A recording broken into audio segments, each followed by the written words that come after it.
Here is another key benefit of using game plans. If you have your plan in your projects book or up on a wall somewhere, it serves as a constant reminder to get busy on all the activities you have scheduled. Or, if there are a lot of blank holes beside the activities you have listed, your plan reminds you to get busy scheduling them. Now you might well ask, doesn't a calendar do the same thing? Not really. Many of the events on your game plan will be on your calendar, but here are the major differences. First, the visual reminder of the spreadsheet and the list of activities on the left that have no corresponding time assigned to them on the right serve to remind you of what is not yet done. A calendar just won't give you that kind of information. And second, it is so important to take a look at 3 months, 6 months, 1 year at a time for highly effective planning. With a game plan, you can get a sense of the whole picture of the time frame and all of the important activities at one look. To effectively design something, you just have to have a picture of the whole finished project, complete, or as complete as possible. Game plans are both exciting and painful.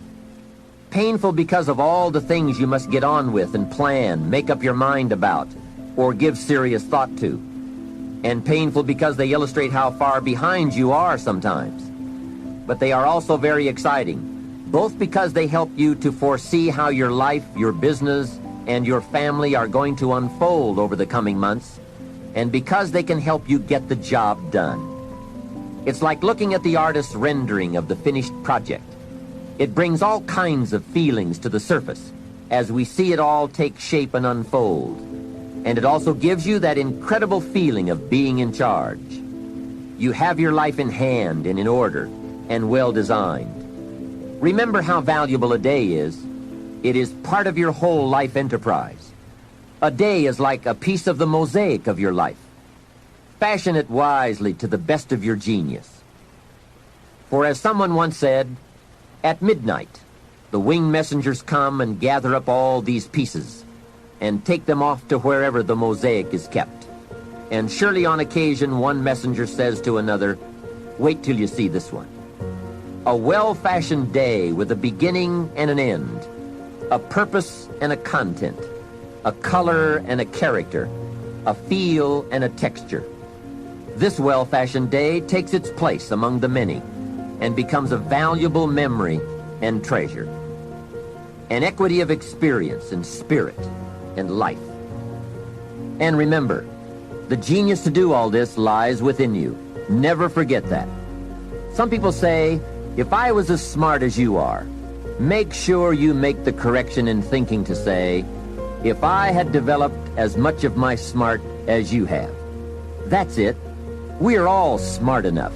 We just have to develop that smart into a plan. There's some things in life you don't need no degree for, you don't need no money for it, you don't need no support for it. There's some things in life you just gonna get through when you tell yourself, I'm gonna get through this. Regardless of what happens to you in life, regardless of the adversity, regardless of the opposition, regardless of the trial and tribulation, nothing can stop you. The only thing that can stop you is you. No situation, no circumstance, no piece of adversity can define your life. Never let a circumstance define you. And I'm not retreating. I'm not running. I don't care what they say on paper.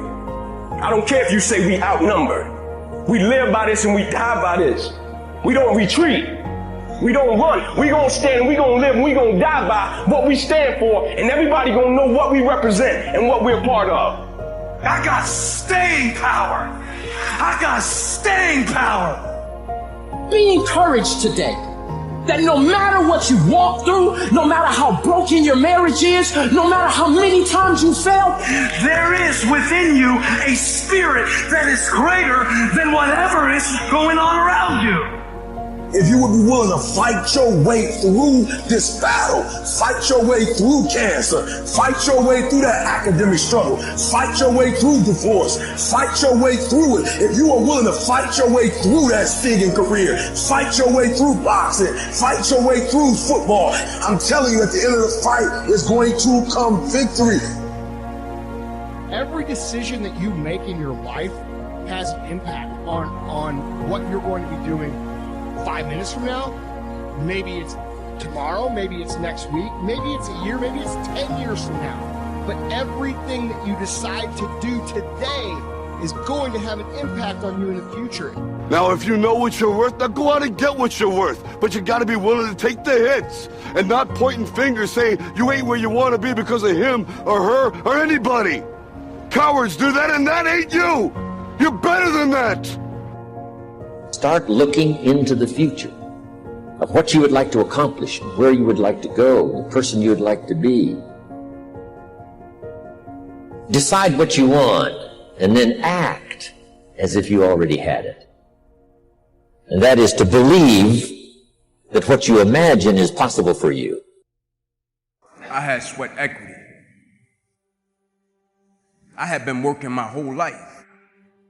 And what I didn't understand by being determined to chase something, by being committed to it, and what commitment is staying true to what you said you were going to do long after the mood that you have set it in has left. You see, people think commitment is saying, yes, I'll do it on the days when it feels good.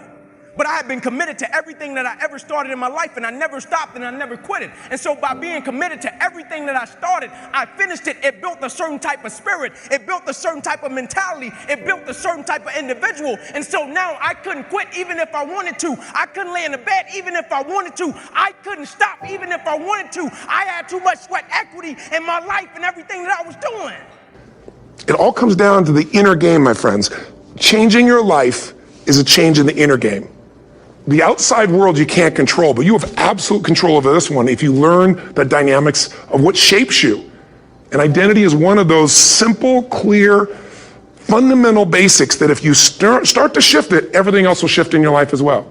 Some people, by the way, have to have more than enough money to do what they want, when they want, where they want, with whomever they want, contribute the way they want. And if that's their must, they find a way. I know that sounds overly simplistic, but it's true.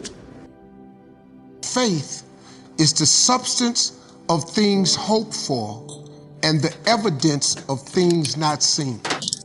Why is faith so important?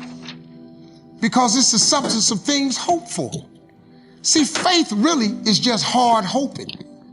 If you hope hard enough, that's really faith. Faith is the substance of things hoped for.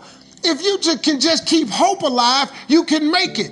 Because if you keep hoping, it is really faith.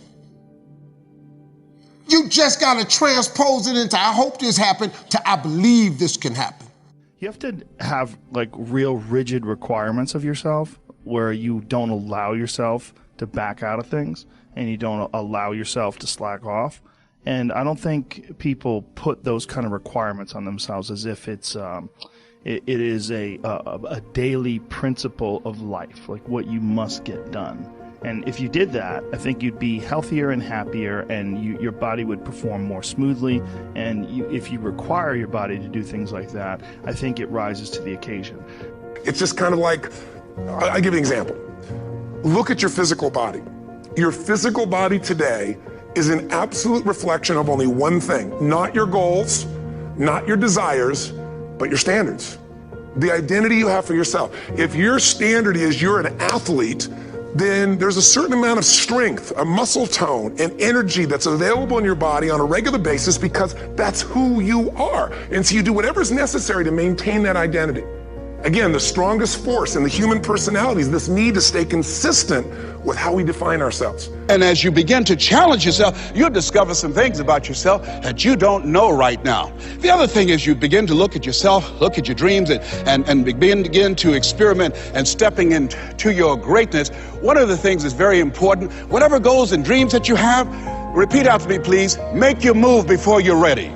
See, the people who wait for Aunt Matilda to move out, or John to get on the day shift, or for him to swap in the old clunker, or until we get a new governor or a new administration, the people who wait for external changes before they make an internal decision will get cooked in the squat every single time. I can guarantee it. If you're going to reach your goals, you got to make up your mind. You do something today. You can't do everything at once. And if I were to relate back to weight, it's appalling to me to have somebody come up who's 150 pounds overweight and say they're going to lose it in 3 months' time. Friend, it took you 40 years to put it on. Don't take it off like that. I took mine off and kept it off because I changed the thing that put it on. A habit. I ate too much regularly. I didn't gain 37 pounds in one weekend. It is one more bite that done me in.